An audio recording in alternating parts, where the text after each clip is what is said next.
हातकणंगलेचा exit poll आपण या ठिकाणी पाहूया। हातकणंगलेमध्ये सत्यजित पाटील हे आघाडीवर आहेत। पोलनुसार हातकणंगलेमधून सत्यजित पाटील हे आघाडीवर आहेत ठाकरे गटाचे, तर शिंदे गटाचे धैर्यशील माने आणि स्वाभिमानीकडून राजू शेट्टी हे दोघेही पिछाडीवर असल्याचा अंदाज आहे। हातकणंगलेमध्ये सत्यजित पाटील ठाकरे गटाचे आघाडीवर, तर शिंदे गटाचे धैर्यशील माने आणि स्वाभिमानीचे राजू शेट्टी हे दोघे देखील या ठिकाणी पिछाडीवर आहेत। तर आपल्या सोबत शरद पवार गटाचे अमोल तपासे, महेश तपासे हे देखील आता या ठिकाणी आपल्या सोबत जोडले गेलेत। महेशजी, स्वागत तुमचं।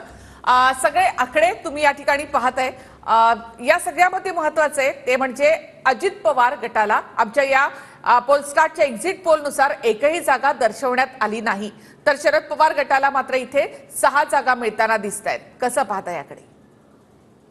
आमचा अंदाज साधारण 8-9च्या आसपास येईल, पण आता बघू नेमकं काय होतं, कारण शेवटी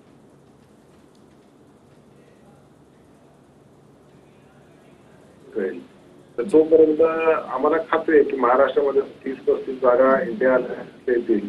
अजितदादांच्या बाबतीमध्ये सुरुवातीपासूनच लोकांचं म्हणणं होतं की त्यांचं खातं उघडलं जाणार नाही, त्यांच्या इथे आम्हाला खाजवून येणार नाही, आणि त्याची सुरुवात गरंडेश्वर कारखान्याच्या पुनर्चौकशीपासून आणि इन्कम टॅक्सच्या पुनर्चौकशीपासून झाली। म्हणजे भारतीय जनता पक्षाकडून समजा की अजितदादांची उत्सुकता नाही, त्यांचा उपयोग होत नाही, त्यांचा म्हणजे जो जेवढा पाहिजे होता तेवढा फायदा झाला नाही, त्याच्यामुळे ते अजितदादांना बरोबर बाजूला करत अशा पद्धतीची भूमिका भारतीय जनता पार्टीची असेल।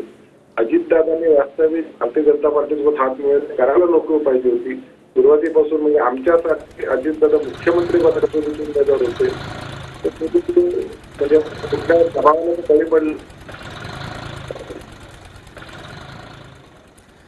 नक्कीच महेशजी, मी येते तुमच्याकडे, तुमचा आवाज येत नाहीये, मात्र आपण लातूरचा एक्झिट पोल